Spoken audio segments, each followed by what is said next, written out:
Então, com vocês, Roger Bottini Paranhos.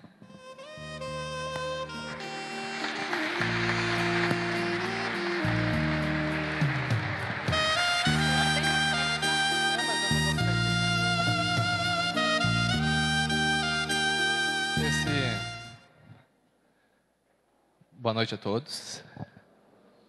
Que a paz e a luz de Deus e de Jesus esteja com todos nós.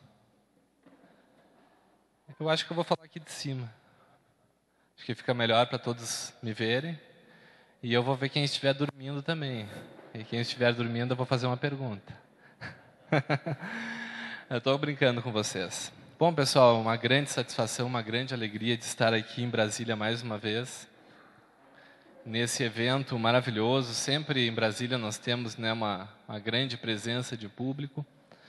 E eu fiz várias vezes já palestra na Comunhão Espírita de Brasília, agora pela primeira vez aqui no GFA, que realmente, como foi dito pelo Estevão, tem tudo a ver com a proposta do universalismo crístico.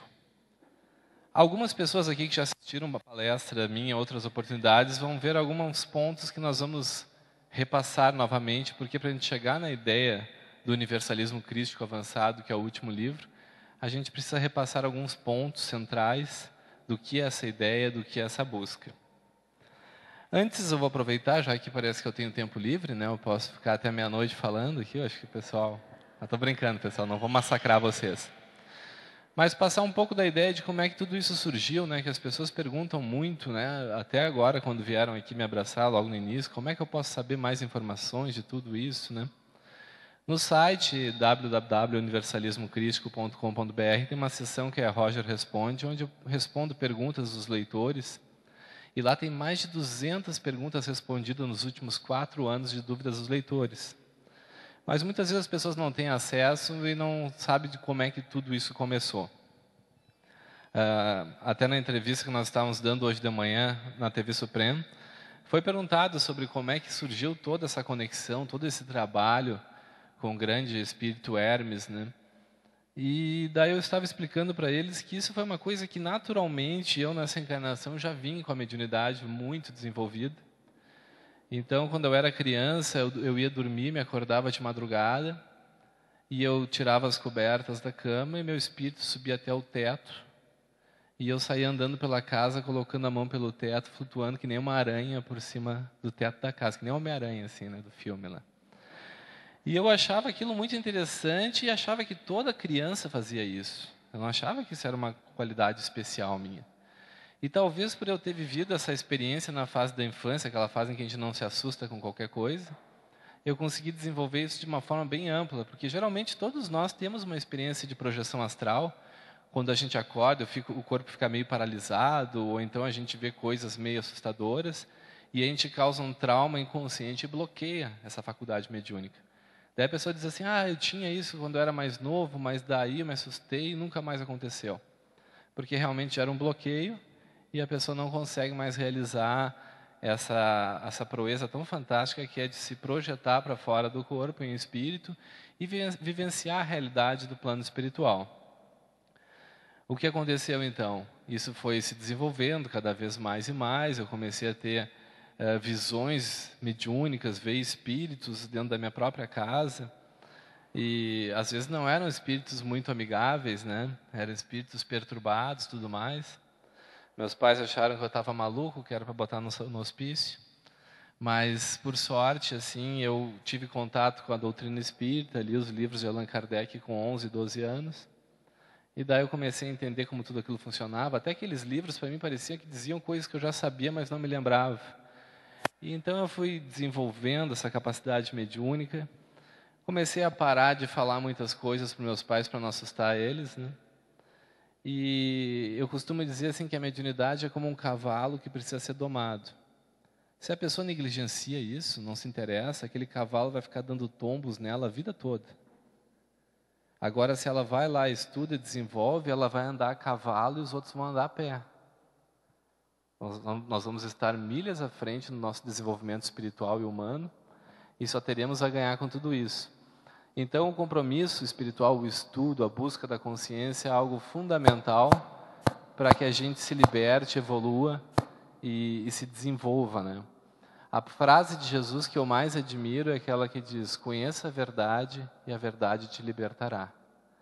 Então, as pessoas às vezes preferem ficar alienadas com relação a essa questão da consciência espiritual, preferem se dedicar somente à sua vida humana, só que vai chegar em determinado momento que a vida humana não vai lhe dar as respostas que está procurando. E aí vão ocorrer muitos desequilíbrios, aquela felicidade que parecia eterna vai ruir, os problemas vão surgir, porque a gente está caminhando por um caminho que não é da consciência, do equilíbrio e da busca do verdadeiro objetivo da vida criada por Deus. Nós estamos aqui sim para viver a vida humana, curtir, aproveitar ela. Mas se nós não soubermos vivenciá-la com sabedoria espiritual, mais cedo ou mais tarde a ponte vai ruir. Então, é por isso que eu digo que é de fundamental importância que as pessoas procurem buscar, entender, se aprofundar dentro desses conceitos espiritualistas, para daí fazer o seu roteiro. E isso tudo nós vamos ver dentro dessa apresentação do universalismo crístico, que vai nos mostrar toda essa caminhada.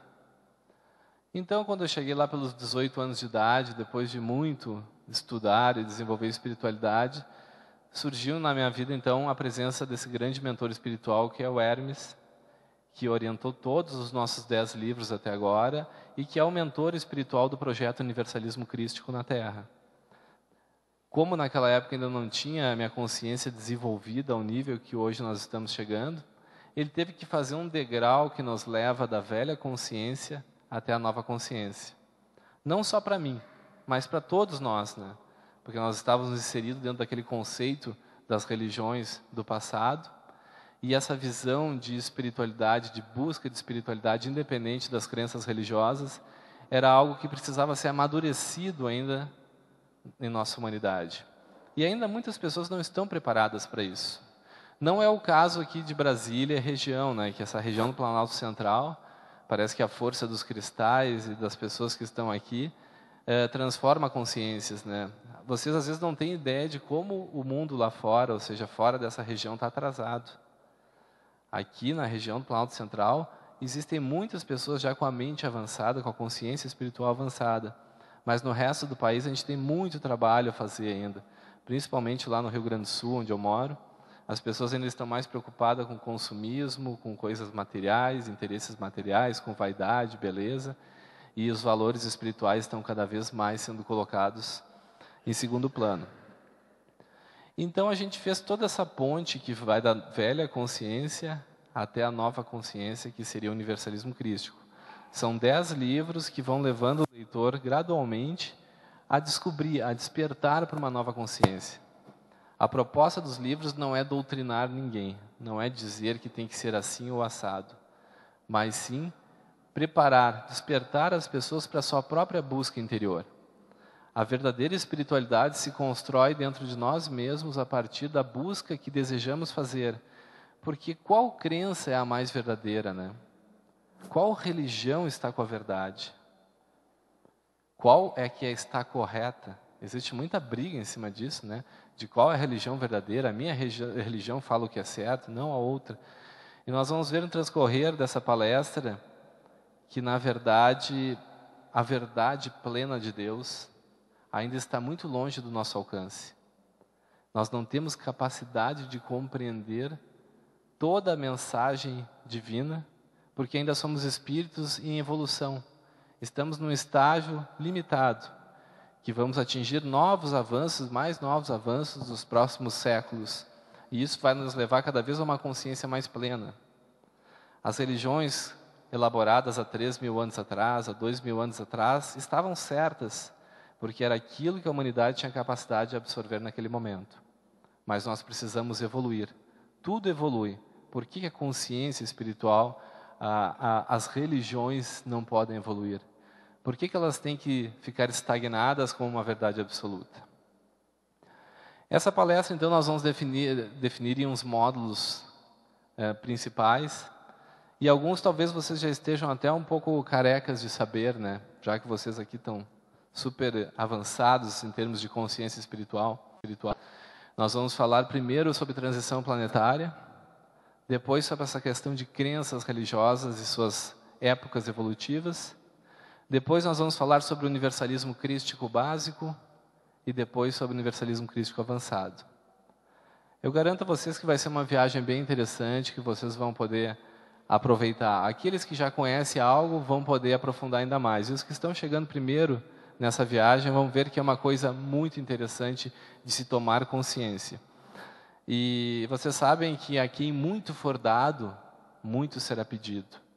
Então vocês todos estão condenados hoje aqui a ter um processo de conscientização espiritual. E a partir do momento em que vocês têm essa consciência espiritual, de certa forma vocês têm um compromisso perante Deus de fazer com que mais pessoas despertem para essa realidade. Mas na verdade isso é uma coisa que naturalmente vai brotar de dentro para fora de cada um.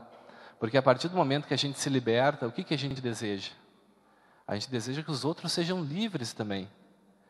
Vocês conhecem o mito da caverna de Platão, em que um grupo de pessoas da idade da pedra ficavam lá dentro, olhando o mundo só no reflexo da sombra, dentro de uma caverna. E eles achavam que o mundo real era aquela sombra, e não olhavam nunca para fora da caverna.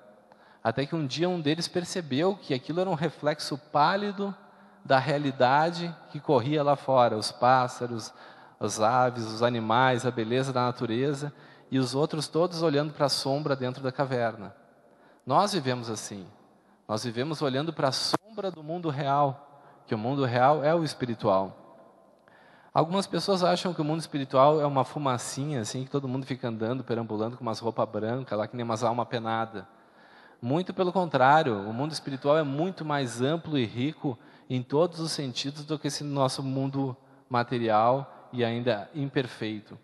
Todas as descobertas que surgem aqui no mundo são porque no plano espiritual já tinham sido desenvolvidas e descobertas.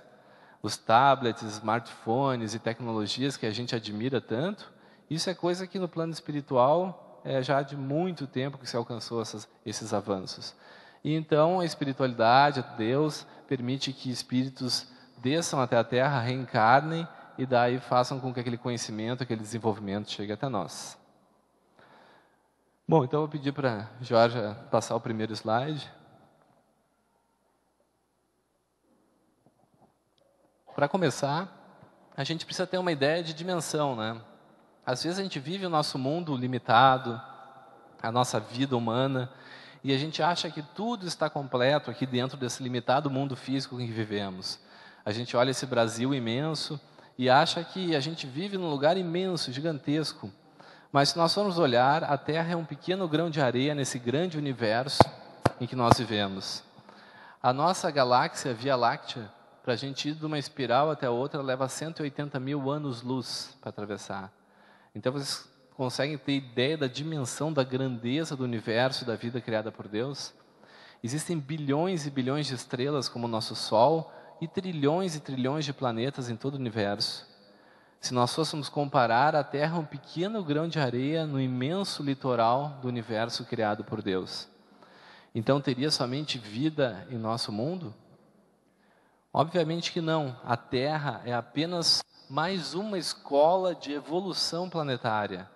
Ou seja, nós estamos aqui reencarnados, provisoriamente, vivendo uma experiência de aprendizado, assim como um aluno, o nosso filho, o nosso neto, vai até a escola para fazer um ano letivo do ensino fundamental, ser aprovado, ter um novo aprendizado e assim seguir o seu aprendizado na escola até chegar no nível em que ele estará formado como pessoa para poder trabalhar e seguir sua vida. E nós, espíritos imortais, reencarnamos nessas escolas. E atualmente nós estamos na escola Terra de aprendizado espiritual, mas nós nem sempre vivemos aqui. Nos ensinam os livros de vários autores, inclusive o famoso livro Os Exilados de Capela. No nosso livro Atlântida no Reino da Luz, nós falamos sobre isso também. Que, na verdade, boa parte dos habitantes da planeta Terra são exilados do sistema de Capela na constelação do Cocheiro, que fica a 42 anos-luz da Terra. Então, na verdade, nós mordemos a maçã do pecado nesse outro mundo, que fica a 42 anos-luz daqui, e perdemos o direito de continuar reencarnando naquele mundo evoluído, porque ele avançou e nós, como os espíritos rebeldes, não adquirimos os valores necessários para lá ficar, então fomos exilados aqui para a Terra da época da Idade do Bronze, aquela terra primitiva, sem tecnologia, sem avanço e sem nada. Esse período também coincidiu com o período da chegada dos capelinos no continente perdido da Atlântida, e que nós narramos em 2 livros, e por isso nós falamos dessa migração para a Terra. Então vejam que surgiu um acontecimento de ordem evolutiva nesse sistema de capela, ou seja, eles estavam ascendendo ao nível superior, e os rebeldes tiveram que ser retirados daquela escola. Foram reprovados e foram enviados para uma outra escola de aprendizado inferior para repetir todo aquele processo educacional e espiritual que haviam negligenciado. E se nós pararmos para pensar, o que são as profecias de Jesus sobre o fim dos tempos e o juízo final? Não é exatamente isso? Jesus nos fala que chegado o fim dos tempos, seria separado o joio do trigo, as ovelhas dos lobos, os da esquerda e da direita do Cristo. Disse-nos que bem-aventurados os mansos e pacíficos, porque estes herdarão a terra, ou seja, continuarão reencarnando na terra. E aqueles voltados para o mal e para o crime serão lançados para um mundo onde a dor e o ranger de dentes é uma constante. Não é um novo aviso de que está surgindo um novo período de exílio, onde as almas rebeldes que não aprenderam a mensagem crística terão que ser exilados para que os bem-aventurados, mansos e pacíficos possam continuar o seu processo de evolução espiritual?